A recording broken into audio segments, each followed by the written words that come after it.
Papo de Vila. Alô, galera da Vila. Hoje é terça-feira e é dia de mais um Papo de Vila.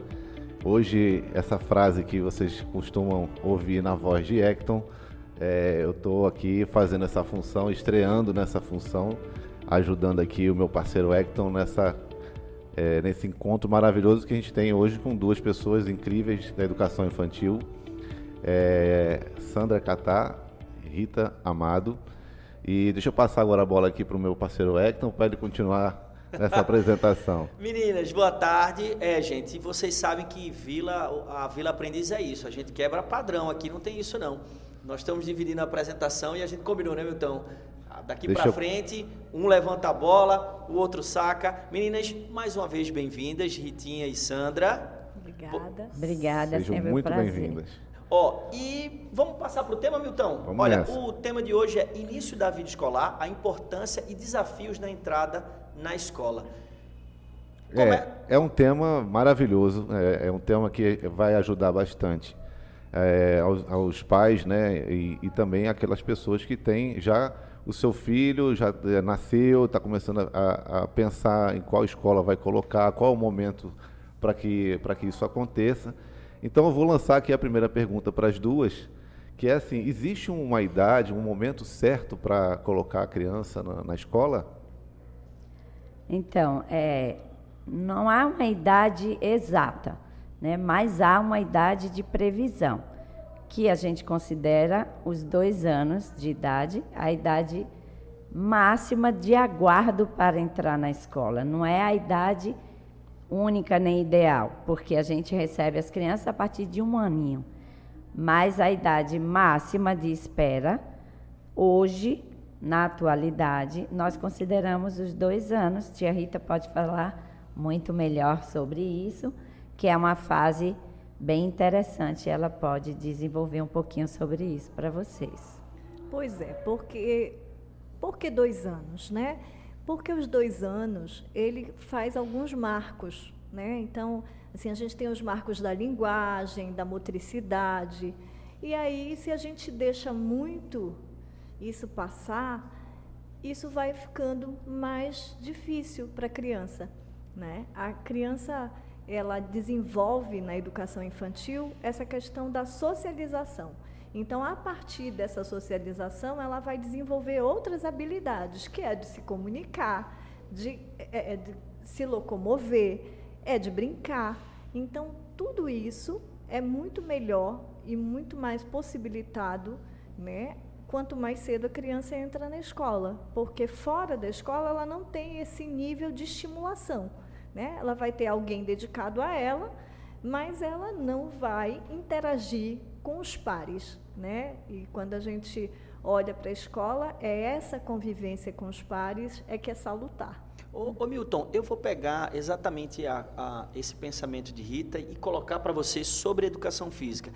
Os 2 anos também, essas crianças, quando a gente fala da ideia de movimento, também 2 anos é ideal. Antes disso, é muito cedo colocar a criança no esporte, até porque ela é muito pequenininha, mas os 2 anos ela já começa a desenvolver essa questão motora, como Rita falou? Com certeza, é um trabalho mais voltado à psicomotricidade nessa fase, né? Não é voltado ao esporte. Inclusive, o esporte, a atividade física na Vila sempre foi, desde o infantil, faz parte desse tripé, né, na construção da escola, que é corpo, mente e coração. E lá a gente iniciou desde o início com o esporte movimento, que era assim, era mais um momento que já existia também com a psicomotricidade na escola, mas era mais um momento de vivenciar o movimento do corpo, né, através de brincadeiras e assim, introdução de movimentos do esporte, mas não nada voltado ainda ao esporte nessa fase, não. Mas vamos lá, vamos seguir. Pensando aqui assim, já que essa fase dos 2 anos, né, que como vocês falaram, é o melhor momento para estar entrando. Esse desafio que a gente vê muito da tecnologia, alguns pais até por conta da pandemia, né, isso fortaleceu muito, porque os pais em casa tinham que estar trabalhando home office e colocavam essa exposição à tecnologia e as crianças ficavam ali vendo aqueles desenhos, né, galinha pintadinha, entre outros. E depois também surgiu um outro movimento que foi de educar em casa, né? O que vocês acham disso? Assim, quais são os benefícios que isso pode trazer de educar em casa? Se existe algum benefício? E quer complementar? Eu só queria também fazer uma pergunta, somado essa de Milton. O que é que se aprende na escola que não pode ser aprendido em casa? Então, na verdade, a criança, ao longo da primeira infância, ela vai desenvolver tanto a estrutura, como o Milton bem colocou, corpo, mente e coração. A estrutura motora, né, o desenvolvimento motor, o desenvolvimento cognitivo, mas o desenvolvimento emocional. É durante a primeira infância que eles vão entender e sedimentar na psique deles as emoções, os sentimentos, a compreensão do outro. Todos nós somos formados a partir do outro. Ninguém se forma só. O ser humano é um animal que nasce precisando do outro e passa a vida precisando do outro. Mesmo quando a gente constrói autonomia e vive alguma independência ou alguns isolamentos, mas a gente é gente a partir do outro. E na escola, esse brincar, ele está sendo ofertado com objetivos, né? Com olhares, com registros, para acompanhar, para mediar todo esse processo.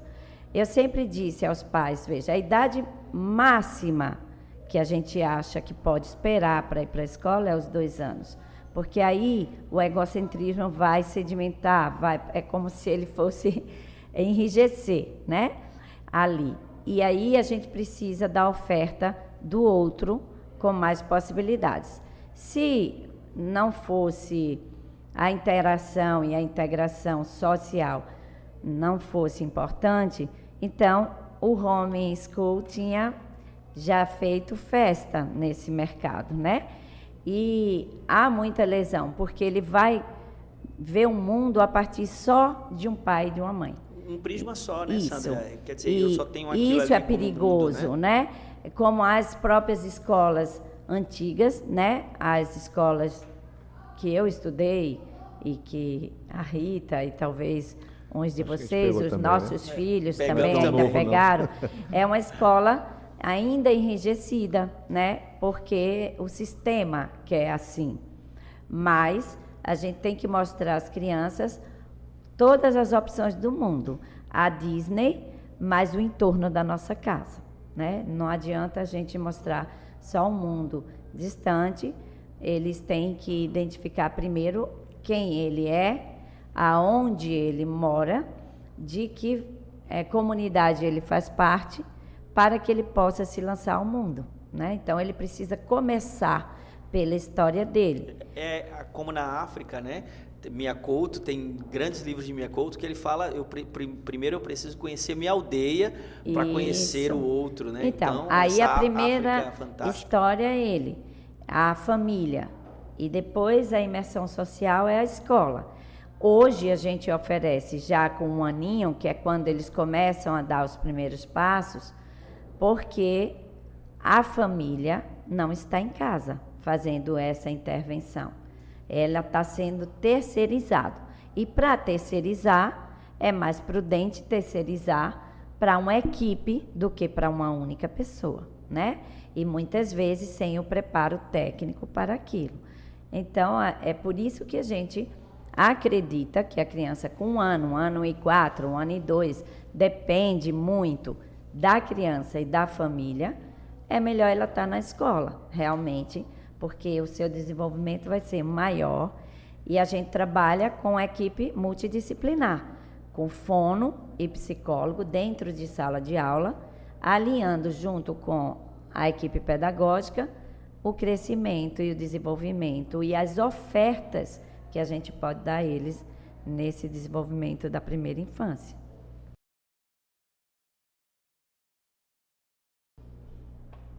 Tem um livro muito interessante que é O Jardim da Infância para a Vida Toda, que Resnick ele fala da importância que foi a criação, né? Ele diz assim, a mais importante criação dos últimos 1000 anos foi o Jardim da Infância.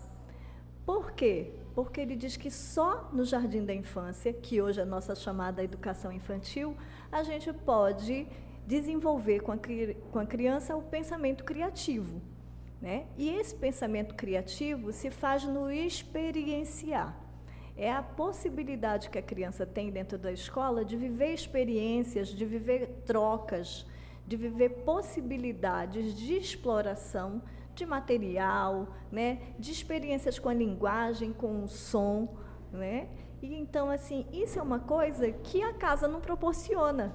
E Rita, por favor, me permite lhe interromper, já interrompendo. Sim. Você falou, da primeira vez que você passou aqui, foi uma coisa que eu achei fantástica. Você disse assim, lá no Vila, os meninos têm possibilidade de botar o pé na terra, de pegar em pedra. Eu achei isso fantástico, porque, de fato, a gente encastela os meninos em casa e eles não têm essa possibilidade de sentir o cheiro da terra molhada, de tocar, né? Eu achei isso tão de uma sensibilidade que muitas vezes passa pelo nosso dia a dia, a gente não percebe, né? E você vê que quando eles chegam, a sensibilidade sensorial é maior. Então, à medida que eles botam o pé na terra, que eles mexem na areia, que eles brincam com a água, com a lama, com a pedra, né? Isso vai proporcionando para eles uma dessensibilização dessa questão sensorial e isso abre os canais de aprendizagem, né? Então, isso está mais do que comprovado, que quanto mais a criança ela experiencia essas coisas, mais ela aprende, ela abre, né? E ela cria, porque não é aquele brinquedo que já está pronto, né? Ela tem a possibilidade de criação. A partir daquilo ali, outras coisas vão sendo inventadas, imaginadas, e isso faz parte do processo criativo que ela vai desenvolvendo para o resto da vida. Então, se a gente vai fazendo a educação infantil ficar, né, meramente uma reprodutora, né, vamos dizer, uma pedagogia antiga, né, que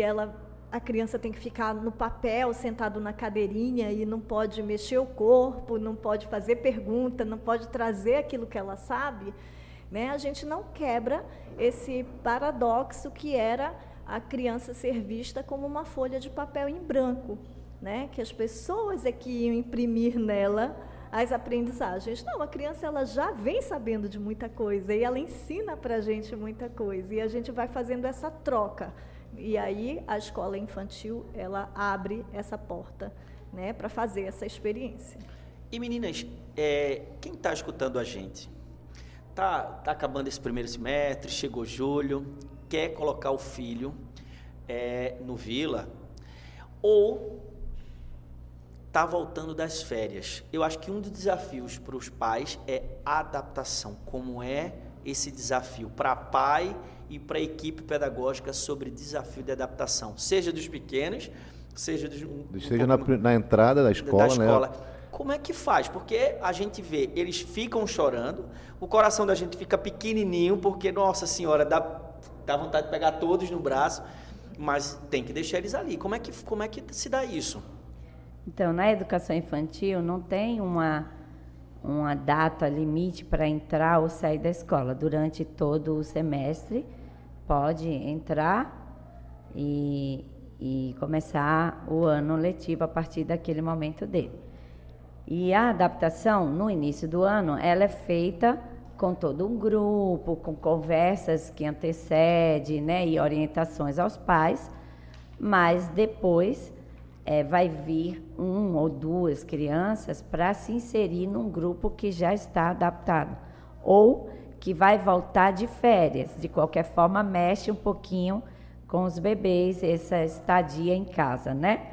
Mas isso tudo é feito com muito carinho e muito profissionalismo, respeitando cada história, cada família, e quem vai nortear quanto tempo vai ser necessário serão eles, né? Que nesse momento, junto com a gente e a família, vai dando o colinho e tirando. Em geral, as crianças do ninho, elas se adaptam muito mais fácil, né? Do que os mais velhinhos. Então, quanto mais tarde, mais difícil é a imersão. para uma criança de 1 ano ou de 2, a de 2 em geral dá mais trabalho do que a de 1. Pois, Sandra, eu achei que era o contrário. É, Nada mas- como um bom profissional para dar essa dica. Porque eu sempre achei que os pequerruchos é que davam trabalho e os maiorzinhos, porque estavam ali brincando, não, é totalmente ao contrário.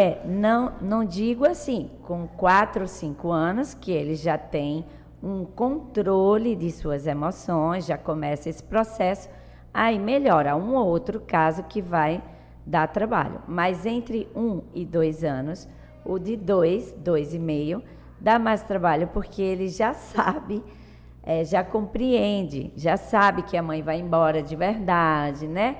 Então, é mais difícil para ele acomodar. Mas, com todo o trabalho que é feito com a família e com eles, aí passa. O choro vai existir, sim. E é necessário, né? É necessário. A gente é a favor das crianças que possam ter a oportunidade de chorar, porque está se tirando esse direito do ser humano.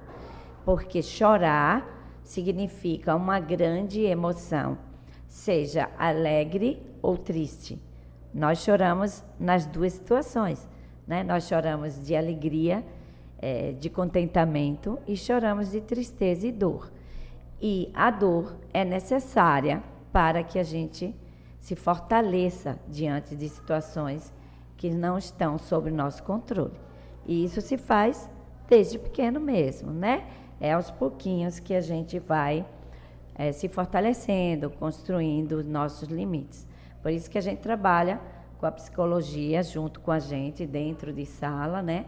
Acolhendo todo esse processo, os pais, né? Que é um trabalho bem bacana, que a gente curte muito fazer.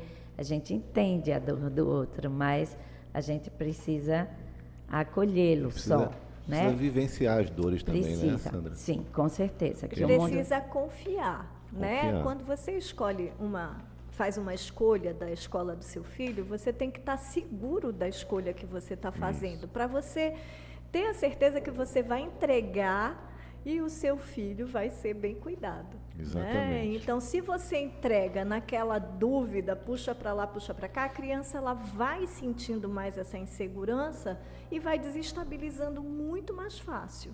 Mas para os 3 que estão numa posição de liderança, e eu vou trazer para a nossa realidade também, Milton, e é importante ouvir tua opinião.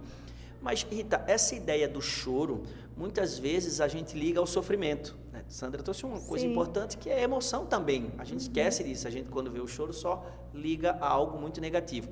Mas, para os meninos, como é que vocês acreditam que a equipe pedagógica, nesse caso, devem atuar?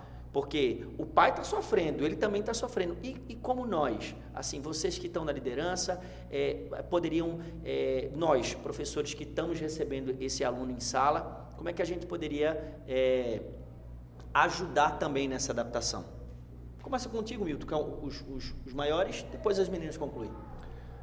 Você diz assim, o quanto os profissionais podem estar ajudando na adaptação, né? Eu acho que o educador ele tem que ter, primeiro, afeto, né? Assim, eu acho que o acolhimento, a gente tem que ter isso. O educador que não tem esse carinho pelo que faz, esse amor pelo que faz, com certeza vai se perder, um dia vai entregar os pontos, não vai seguir na profissão. Então, eu acho que o segredo a preparação é essa, assim, a gente entregar fé, ter paciência, estar próximo, ouvir, né? A escola, a gente tem uma equipe muito bacana e importante dentro da escola que é a equipe da psicologia, né? Mas a gente fala que sempre, desde do porteiro até a coordenação, a direção, todo mundo tem esse olhar educador, né? Esse olhar acolhedor. Então, isso transforma um ambiente. Eu acho que até os pais, quando chegam lá, para esse primeiro momento lá no infantil, eu vivenciei isso lá, como pai também. A sensação é de que você está entregando o seu maior tesouro, que nasceu e você cuidou tão bem. Poxa, é o primeiro lugar onde você vai deixar e vai embora, né? E quando você olha o ambiente, isso faz muita diferença. Quando você olha o olhar acolhedor, desde a portaria até a atenção que as meninas dão, as professoras, as meninas de serviço, da cozinha até a direção, você fala, poxa, minha filha, meu filho vai ser super bem amado, bem cuidado, bem tratado, com esse olhar, né, carinhoso. Humano, né? Humano, então isso ajuda demais no processo todo, né? Claro que tem a dor do pai, tem o bebê que vai chorar, ou a criança que vai chorar um pouco mais, mas com o tempo isso vai se desfazendo porque o ambiente é muito acolhedor.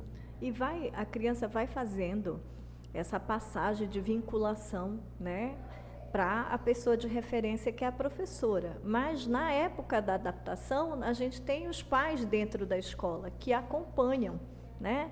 Então, eles vão acompanhando esse processo e vão se afastando gradativamente para a criança poder vincular, né, com alguém. Às vezes vincula melhor com a auxiliar, às vezes vincula melhor com a professora, às vezes comigo, né, ou com a psicóloga. Então, isso vai acontecendo gradativamente, porque todo mundo precisa de um tempo. A escola também se adapta ao novo, né? E todo ano é novo para todo mundo. Então, isso vai acontecendo gradativamente, mas a criança ela vai sentindo propriedade do ambiente e vai podendo fazer, né, essa passagem. Por que a gente diz que os mais velhos do que os bebês se adaptam mais dificilmente? Porque eles já entendem mais, eles percebem mais o mundo, e aí esse mundo gira em torno deles, né? E aí eles saem do micromundo, que é a casa, para o macro, para dividir brinquedos, para dividir a pessoa que está cuidando, né? Então, assim, todo esse processo é difícil. Eu digo que a escola ideal para eles é quando está a mãe dentro da escola junto com a professora, porque aí é tudo para eles. Mas aí eles vão vivendo esses cortes e vão se fortalecendo. E que, na verdade,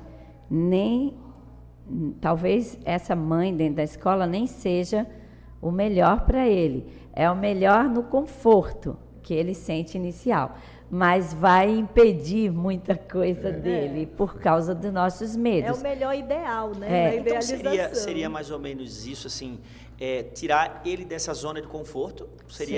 Parece um termo até meio grosseiro, mas é tirar ele desse aspecto do ninho, né? Isso. Não, agora vamos aprender a voar, seria isso. É isso. E é isso que promove a autonomia, né? Ele vai aprendendo a fazer coisas que em casa, às vezes, ele não tem possibilidade de fazer, porque tem alguém que dá comida na boca, tem alguém que veste sempre a roupa dele, e na escola a gente vai fazendo essa transição e a criança ela vai alcançando essas autonomias. Quando vai ao banheiro, tem que pedir, né? Eu estou indo ao banheiro, Exatamente. Se vai precisar de ajuda, né? Tem uma coisa interessante também que acontece quando a criança entra na escola, é que ela passa a ter esse olhar dividido, né? Porque a mãe, normalmente, ela só olha para ele, atende ele o tempo todo.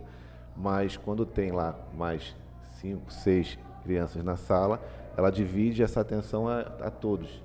E isso tira, assim, essa coisa da necessidade de ter esse olhar individual, claro que tem o olhar individual, mas faz com que ele possa se socializar, né, e aprenda a lidar com os outros, né? E eu acredito que a própria dificuldade que ele vai encontrar, né, seja o coleguinha que não vai querer dar o lápis, a brincadeira ali que o coleguinha tomou a bola e que ele vai querer aquele brinquedo. Exatamente, e que muitas vezes tem um sobrinho, e eu lembro que minha irmã, também professora, às vezes Daniel mordia, nossa, aí lá vai, aí daqui a pouco Daniel era mordido, e eu achava engraçado que minha irmã conseguia dividir muito bem esse mundo entre ser mãe e ser professora, porque ela entendia, disse, olha, é o processo dele, ele errou, a gente tem que corrigir, mas o coleguinha fez a mesma coisa com ele, e o coleguinha errou, e vai ter que ser corrigido. Então, de fato, ali para ele, tendo a mãe e professora, eu não sei como é que ele dava isso na cabecinha dele,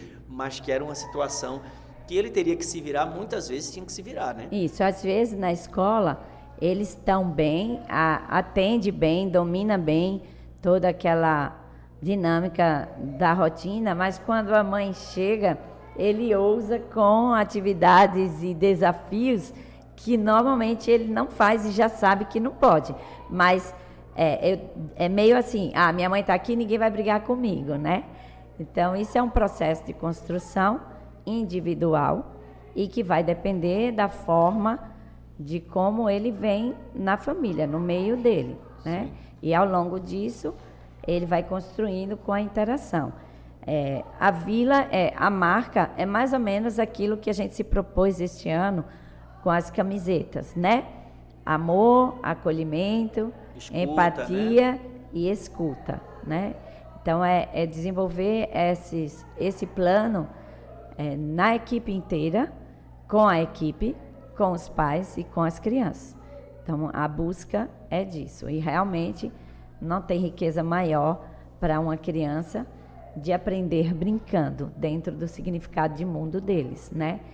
Você sente alegria, olhos brilhantes quando diz que tem aula, que vai para a escola, né? E é essa alegria que a gente quer que eles sintam, e não aquele terror, eba, chegou férias. Os nossos ao contrário, né? Chegou férias. Eu estava escutando os meninos, vocês são dos pequenos, a gente estava escutando no 8º, 2 alunos, pô, tio Hector, tá chegando já as férias. Eu disse, mas tu não quer descansar? Eu disse, não, eu gosto da resenha aqui do Vila. Eu achei muito interessante eles não quererem sair. Meninas, a gente está chegando na parte final do nosso programa. E quais são as dicas? Aí eu vou pedir para os 3. Quais são as dicas que vocês dão para os pais marinheiros de primeira viagem e que vão colocar os piquerruchos, os pequenininhos, agora para o 2º semestre, ou estão pensando em colocá-los na escola? Quais são as dicas de ouro que vocês podem dar para esses pais? Olha, acho que como Rita colocou, o primeiro aspecto é ter certeza de que eu quero isso para o meu filho. Não adianta ir para a escola sem a certeza de que é aquilo, porque você não vai confiar e vai passar inseguranças para ele. Depois conhecer, né? Ir nas escolas, conhecer aquilo que se identifica com você e dependendo do que você conhecer e gostar, a gente está aberto para você fazer experiências lá e com muito carinho a gente receber os novos, como também a equipe a turminha que vai sair de férias e que vai retornar em agosto. Então, a gente já recebe visitas, sempre agendadas, mas a gente recebe até o último dia de julho e na primeira semana de agosto a gente suspende para poder fazer a readaptação deles, né? Mas acho que tem que estar seguro e conhecer, né, Rita? Eu acho que uma outra dica é conheça as propostas pedagógicas, né? Se abra para o novo, porque não adianta você querer uma nova educação com velhos conceitos, né? Hoje a gente tem uma gama, né, de ofertas, mas que às vezes a gente precisa saber se a escola realmente pratica aquilo que ela propõe, né? Então, fazer a experiência, acho que é a melhor forma, porque aí você vai se sentindo cada vez mais seguro. E quando você está seguro, tudo dá certo, né? Tudo dá certo, não tem outro caminho. Então, acho que experimentar, né? E conhecer bem, faça todas as perguntas que você tiver de dúvidas, né? Esmiúce, vá lá algumas vezes, vá, né? Acho que aí tudo dá certo. Eu, assim, depois das duas, as dicas maravilhosas que elas deram, eu vou só, assim, promover uma reflexão que muitas vezes a gente escuta, o pai às vezes, vou esperar mais um ano para colocar na escola, porque eu acho que ainda dá para aguentar mais um pouquinho em casa, mas refletir sobre que um ano faz muita diferença na vida de uma criança, né? E promover, e encontrar uma escola que promova esses espaços, né, de aprendizagem, onde ele possa se desenvolver e fazer essa comparação com o que você consegue proporcionar hoje em dia, né, com trabalho, às vezes você tem uma pessoa em casa que tem que estar fazendo essa função de estar ali acompanhando seu filho, se realmente vale a pena manter em casa. Eu acho que, no fim das contas, acaba saindo mais caro. Então, é uma reflexão que eu deixo para esse momento final. E agora você que é o apresentador, você que se despede, né? Não, meninas, obrigado por vocês terem vindo. É sempre bom recebê-las, né? Agora é a sua hora de se despedir. Não, eu tô aqui aprendendo, né, cara? Desculpa aí até se um pouco nervoso nessa função nova. Nada disso, é uma fera. Ele é uma fera na apresentação. Mas eu adorei a experiência e estar aqui com duas pessoas que são referências para mim também na educação. E aí eu acho que talvez isso também tenha me deixado mais nervoso. A gente que agradece. Mas eu queria agradecer demais, vocês foram ótimos, as perguntas, assim, o nosso papo foi muito esclarecedor, tenho certeza que os pais e as pessoas que estão acompanhando em casa, no carro, em casa, né? Hoje tudo pode ouvir em qualquer lugar. Em qualquer lugar. Vão sair com muita informação e de repente até com o coração mais aberto para essa nova fase da vida. Só queria dizer, agradecer a vocês e trazer de novo o Paulo Freire, né, que é a minha grande inspiração, que nós somos seres inacabados. E a vila, a gente aprende sempre e estamos em eterna mudança. Nós nunca estamos prontos. Não tem mestrado, doutorado que estacione, né? A vida é uma aprendizagem eterna, porque a vida, a sociedade, está tudo em mudança. Então a gente tem que estar sempre em movimento, né? O movimento é isso que a vila... O movimento cria, o movimento constrói, né? Alegra, encanta, né? A experiência de ver aqueles meninos nos momentos interativos, ou como hoje que a gente vivenciou um São João cultural lá, com os pequenos, a gente sai com os olhos brilhando, realmente, de ver a alegria e a capacidade de autonomia e criação deles. É realmente muito bom, é sempre bom falar sobre a educação, né? E a gente agradece, só agradece a vocês e parabeniza vocês também por esse trabalho, né? A gente agradece, ficamos por aqui e até o próximo Papo de Vila.